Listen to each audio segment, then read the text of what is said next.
Okay, welcome back to the For the Property Investor podcast. And today we've got another interview in our expert series of interviews. And today we've got Aidan Collyer with us. Hello, Aidan.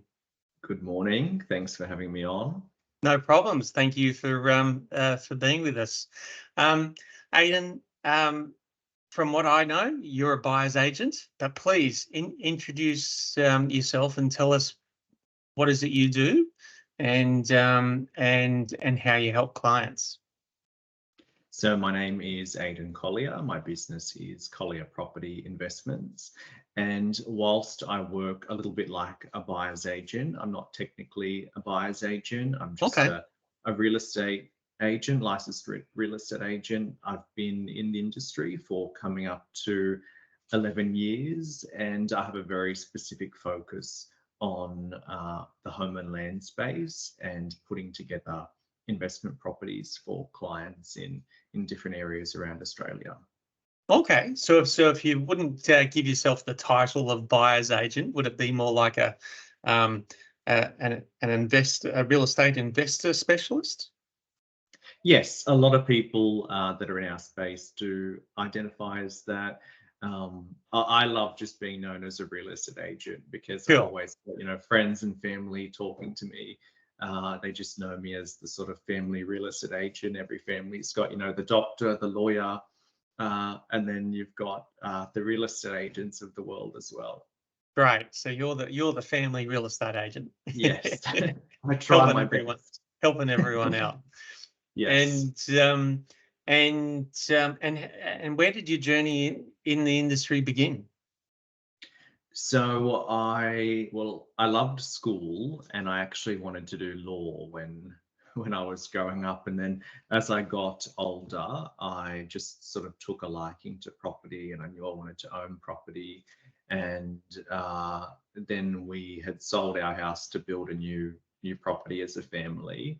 And so when I finished school, and I'd been helping mum go to all the open homes and everything, and I thought I'll try it for a year, and if I don't like it, I can always go back and do law. I got the marks for law, but real estate is a career that you get addicted to, and pretty well straight away I thought, yeah, I'm gonna stick it out. And then I can't quite believe that I'm coming up to the 11-year mark next month. Wow. So give us a taste of your experience and different things you've done over that time. Well, I started just as a traditional real estate agent with one of the bigger companies around the Penrith and Lower Blue Mountains areas. It was a company called Jim Aitken and Partners, and they were great. Yep. Jim and his business partner Dave were quite prominent, property people in Western Sydney, and it was a great place to work. We had a big team at the time. I think they had 8 offices, and so I was the youngest salesperson on the team. I did a year of property management. That's why I always have great respect and sympathy for property managers. It's a tough gig. Thank you. Yeah. I moved into a sales role, and I just loved it. I loved the running around. I loved the chase, putting the deals together, looking for the listings, finding the buyers. And over that decade or so that I've been doing it, I've experienced the highs and the lows of all the different markets that have happened during that time. And it was really working around the Penrith and the Lower Blue Mountains areas was a good area to work. I ended up working at the office in Glenbrook, which is sort of the first suburb of the Lower Blue Mountains. Yeah, beautiful spot, quite high average sale prices, and just loved it. And made a lot of good friends. Real estate's a 24/7 gig, so a lot of my workmates became a lot of my friends that I still have today, which is great. And it was while I was working there, I was in my early 20s. I'd done a lot of travel, and working there, I started to look to get my first investment property. And that was actually what led me to where I am today, which is putting together the new builds and those sort of investment property opportunities to my clients. I fell into it quite organically. Okay. And is that the area that you specialize in solely now, with helping clients get into properties, mainly new ones? That's correct. So when I was looking for my first property, a gentleman that I worked with was actually pulled me aside and said, "Look, I just bought I think at the time it was like his ninth or 10th property." And he said, "Look, go and chat to my sister. She helps people in the home and land space." And so I did that. And it was either, build a new investment property in Queensland at the time was the area that I was looking, or to buy something established in and around the Penrith area.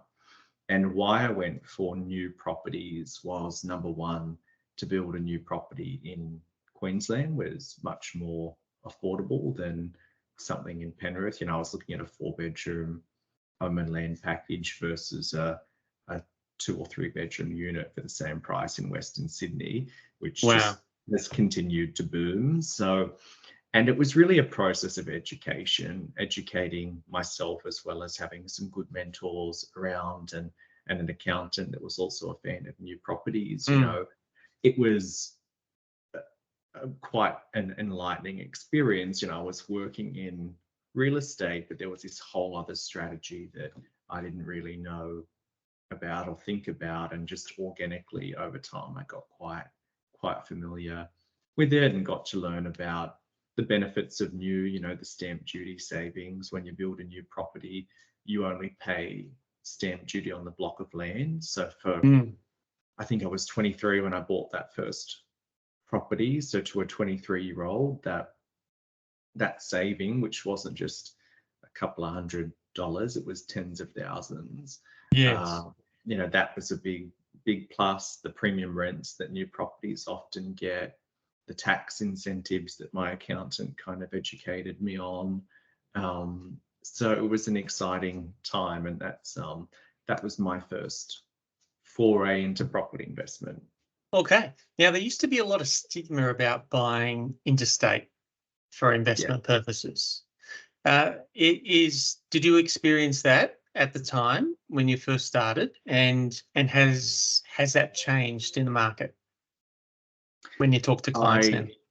I laugh when I hear you say that, because everyone I worked with, just about, or a lot of people that I worked with, said, "Don't buy interstate."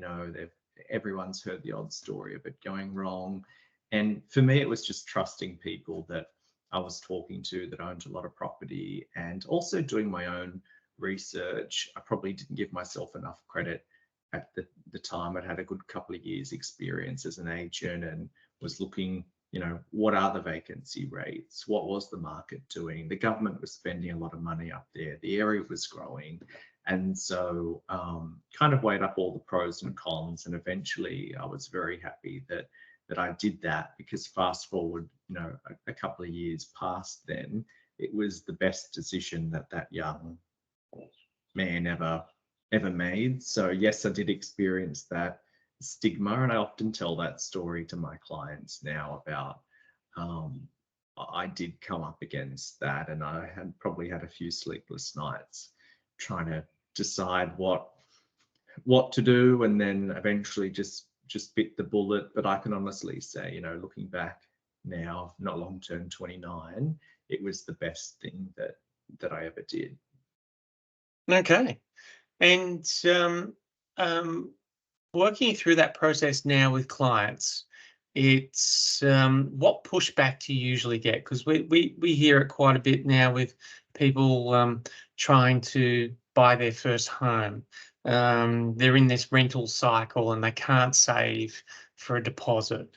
It's what options are you working with? A lot of young people buying their first property that aren't necessarily buying their first home. Absolutely. So this is a big topic in my world at the Mm, moment, and it's a message that I want to get out there a little bit more. I think often, people that are maybe perhaps in their 20s now, perhaps their parents grew up with the mindset that you have to buy your first home should be your PPR, your principal place of residence that you're going to live in. But I look at, what I've done in my own life and what I've helped some clients do. And, I'm not a financial planner, not an accountant, can't give any financial advice, but I know a lot about property and I've experienced it firsthand. There are other options. It's the same with, and rent vesting, as they call it, is a big topic out there at the moment. And it's the same that I've got a lot of clients that live in, say, the eastern suburbs of Sydney, and they're there for a lifestyle choice, but they can't necessarily afford to buy the home that they're renting or to be in the area where they would want to live so that they're close to the beach, close to work.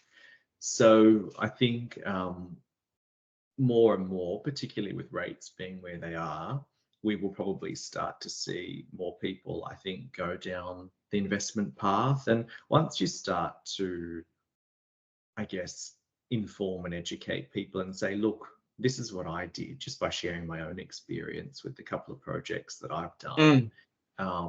People, I love when they overcome then that fear, or they start to just think differently. You see the mindset shift and you see the sort of twinkle in their eye, and they're like, oh, I hadn't thought of that as an option. And then, you send them off to talk to their accountant, and all of a sudden they're learning about the other benefits that are there. And it's an interesting conversation to have with people, but it's one that I love having. And I think a big mission I'm on this year is to talk to more people, particularly young people, about the other ways to do things. Because the other option that I find people do is sometimes they then say, well, I can't afford to buy the home I want.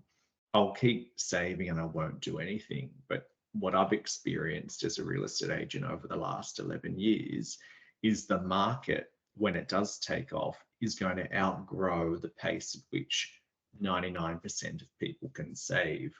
And so Absolutely.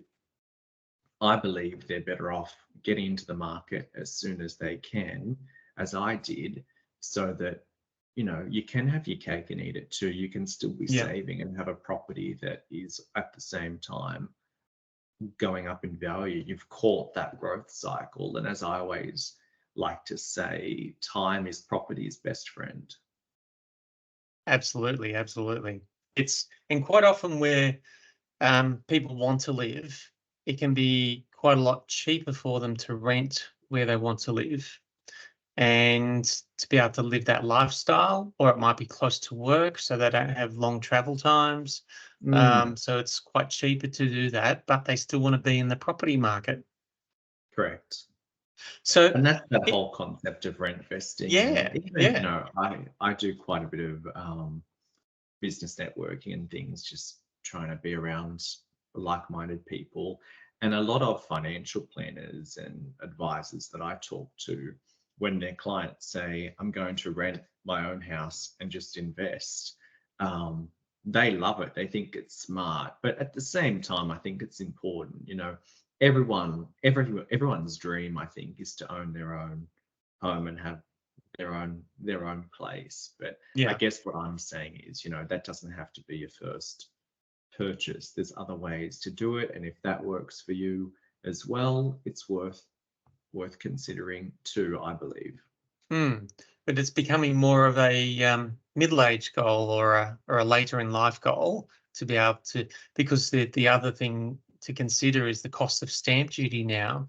To be able to buy where you want to live, it's usually such an exorbitant cost to be able to get into that property that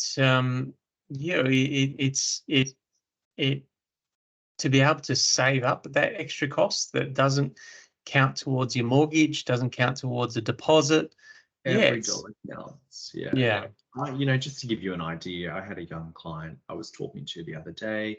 He's a tradie, he works hard, he's got good savings, and he decided he wanted to go down that path and buy an investment property before he buys his own home. And we put something together over in WA for just under 700,000 that should rent for about Well, the appraisal came back at 950 per week. So Right. that's numbers to get excited about. But Yeah. then he was thinking the total package price is what he'd pay stamp duty on.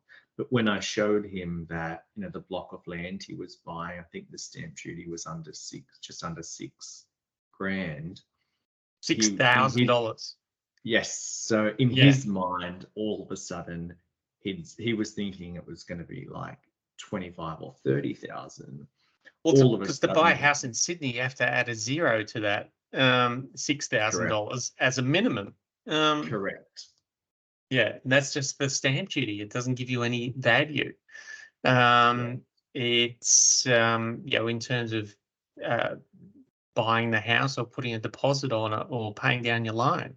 So it's so that's a great example of how it can be a cheaper way to get into the market. And what sort of deposit is required to be able to get into a property like that on top of that? So there's that stamp duty cost, but what's the sort of minimum deposit that you Look, need? that's really something. Everyone is different. Oftentimes it's 10 or 20%, but some mortgage brokers might have a different structure that they're wanting people to use. And that's the first tip I always give people is work with a very good mortgage broker. Find a good broker that's going to shop around and get you the best deal.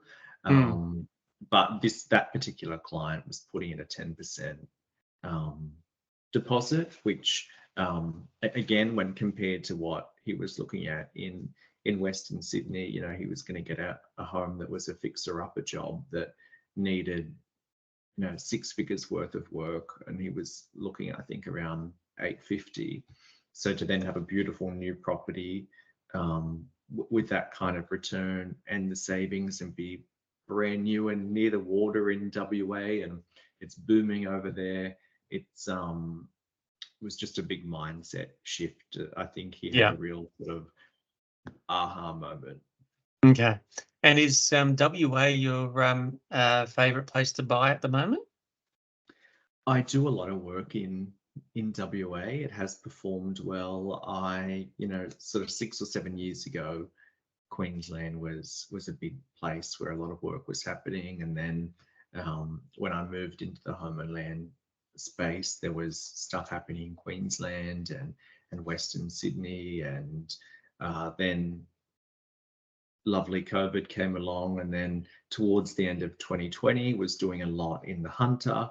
That's where I'm built a duplex, building one, and then about 2 years ago really started doing a lot over in WA. It was where a lot of the excitement was, and a lot of investors were starting to look over there. They hadn't had a lot of the delays that other areas had. They hadn't been as affected by La Nina. So, for example, in New South Wales, a lot of people, their blocks of land had some delays with the wet weather combined with COVID. But it was also a great growth time. So that was sort of the double-edged sword. People that bought in 2020, like I did in the Hunter, our blocks of land alone nearly doubled in value. But WA has been a real passion project of mine. I sort of discovered that area and went over there and identified the areas I wanted to be, many of which are coastal. And I saw the stats come out from the Q4 property sentiment report the other day that said that last year they had 15.2% growth.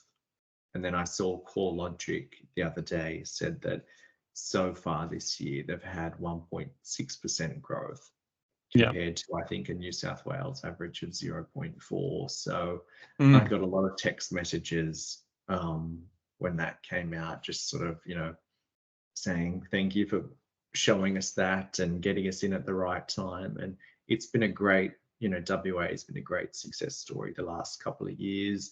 The vacancy rates are low. The rents have continued to climb. And I can see why people want to live there, because when I go over there, it's a beautiful place to live. It's always very sunny and hot. It is sunny and hot, and Especially I've this got, week. I believe they've had a bit of a heat wave. but they've got beautiful beaches, and Yes. Rottnest Island is a beautiful place, and the city is nice, and it's I always say, and other people might have different opinions, but as someone who's sort of experienced at the right time bought in Queensland and caught the boom there, I Mm, think WA today and the last 2 years is doing a lot of the things that Queensland did a couple of years ago. Um, yes. and so it's been a very exciting market to work in, and helping clients find opportunities over there. At the end of the day, it's their decision, but putting those together, clients have been very, very happy Mm. so far. And it's not all. Usually, property booms in WA have been associated with mining booms, and that's what happened the last time there was a property boom in Perth and WA, Mhm. but this time it's not. So it's truly a cyclical and a supply and demand driven um, Issue. boom. Yeah, and No, so it is. And when you go over there, I think there's so many things that people don't know about WA. I mean, I think in the summer months now for Europe summer months, our winter, you can get a direct flight to Europe. A lot of people didn't know mm, uh, that, but a lot of my colleagues over there are doing that.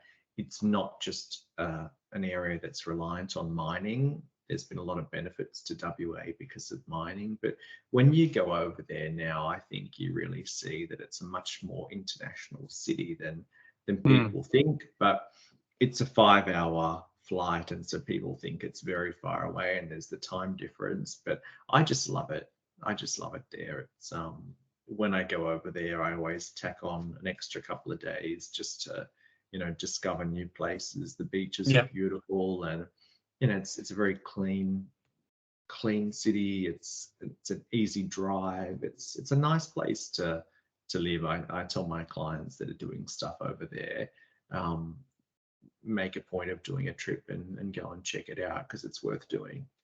Okay. And so, are there any final tips that you have for people that are maybe struggling to save up that deposit, and they're wanting to get into the property market? Yeah, what are the two or three things that they can do to try and make a difference that you've seen with you and your clients? Yes, I think number one is talk to a good mortgage broker, because there are a lot of good brokers out there. 99% of the ones that I've come across don't charge. Obviously, they're getting paid by the bank. A few people think that there's a big cost associated with mortgage brokers, but I think it's a great investment you can make, particularly if you're planning on building a portfolio. A mortgage broker is going to be key to that. And I find one think maybe that specializes in investment properties. correct. If you're going down the investment path, definitely, because there are some that are more investment focused. But I also think if you are considering, do I buy my first home or do I look at getting an investment, keep an open mind and talk to people that have been there, done that. I think my clients get a lot of value from me sharing my own experience as a fellow Mm, young person who, you know, I've been a real estate agent now for 11 years. I've also been a property investor for a number of years and done a couple of projects. So I love sharing that story with them. So hopefully they can learn from that and pick up a few of the key takeaways, and be open to new properties as well. Again, I can't give people any advice, but for me, the stamp duty savings, the more premium rents, um, all of that, particularly if you're wanting to do multiple properties, every dollar counts. And I'm not a handyman. I'm a real estate agent my whole life. So uh, the lower repair costs and things being under warranty or no repairs, really, there's lots of benefits. So keep an open mind. And often, I spoke to a client the other day whose parents really want her to do things a very specific way. And I said, I know they're trying to help you, but talk to a few people who have actually been there, done that, because often we do talk to the wrong people or get the wrong advice. So I always say to people, talk to people, whatever approach you're looking at taking, learn from people that have been there, done that, surround yourself with those people, because that will be crucial. And that applies, I think, to life in general. One of the best things I ever did was business networking, because those people push you, challenge you to think differently. The same thing applies to real estate. If people haven't done it, it's not someone that you want to be taking any tips from, I don't think. Cool. Well, thanks for joining us today, Aidan. A lot of gold in there and great advice for people looking to get into the market. If people want to find you, where's the best place that they can find you? On all the platforms, or have you got a favourite? I think my website, collierproperty.com.au, or our Facebook page, we do a lot on there. And if people want to reach out for a chat, there's no cost or anything, more than happy to catch up for a coffee or a phone call. We're New South Wales based, so more than happy to sit down for a chat and see how we might be able to help you make the right decision. Okay. Thanks for joining us, Aidan. And thanks, Owen. Talk to you soon. You too. And thank you for everyone listening in. And if you have any questions about anything we've discussed today, and you want to get in contact with us or myself, please reach out. All of our contact details will be on whichever platform you're hearing or watching us on. All right. Thanks. Thanks, Owen. Bye.